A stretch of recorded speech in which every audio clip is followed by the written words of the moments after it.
साथियों नमस्कार। साथियों, यदि हम ये जान जाएं कि परिवार हमारा है और अपना है तो हम उसके प्रति जिम्मेदारी निभाएंगे।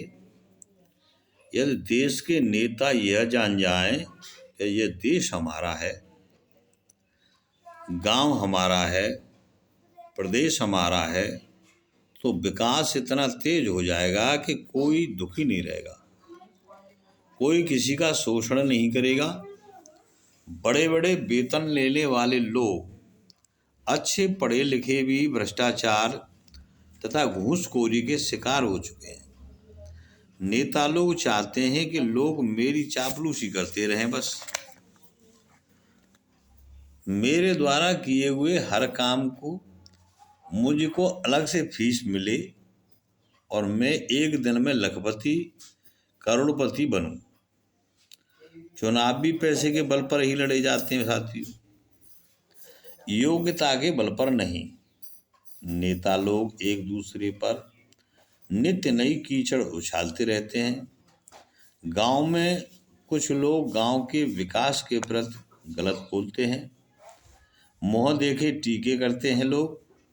जिस परिवार, देश और संगठन में एकता होती है वही संगठन जीतता है, वही घर आगे बढ़ता है जो मुखिया के साथ चलता है।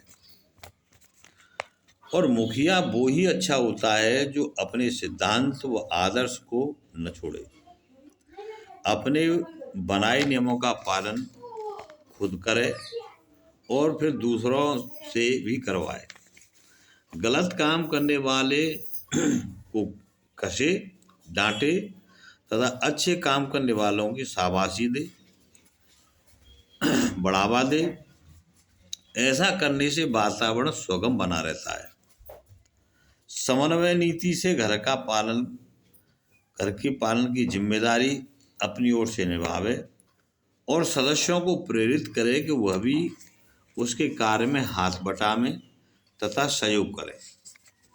सदस्यों के कर्म की समय समय पर समीक्षा की जानी चाहिए कि आज कितना काम हुआ, कितना काम शेष रह गया है और कितना काम करना है।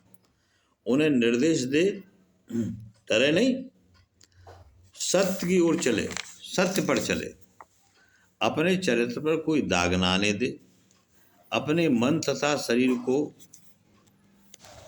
श्रेष्ठ रखे, बलिष्ठ रखे।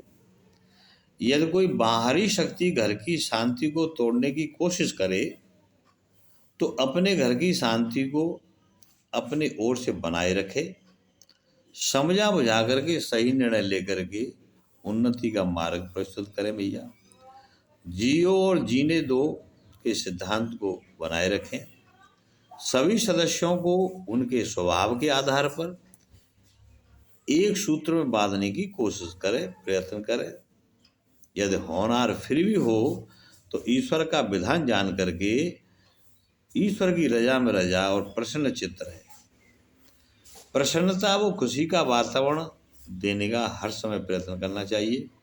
शांति सुख का माहौल बनाए रखना चाहिए। हर एक आदमी की समस्या का समाधान करने की कोशिश करें, समाधान करें। प्रेम, एकता, शांति और समृद्धि का संदेश दे। अपने लक्ष्य को ध्यान में रखें कि परिवार की शान को भट्टा न लगे। यदि फिर भी कोई दोष लग जाए तो अपने कार्य को सच्चे रूप में करता रहे। अंत में जीत उसी की होती है जिसका संकल्प सत्य होता है। नमस्कार।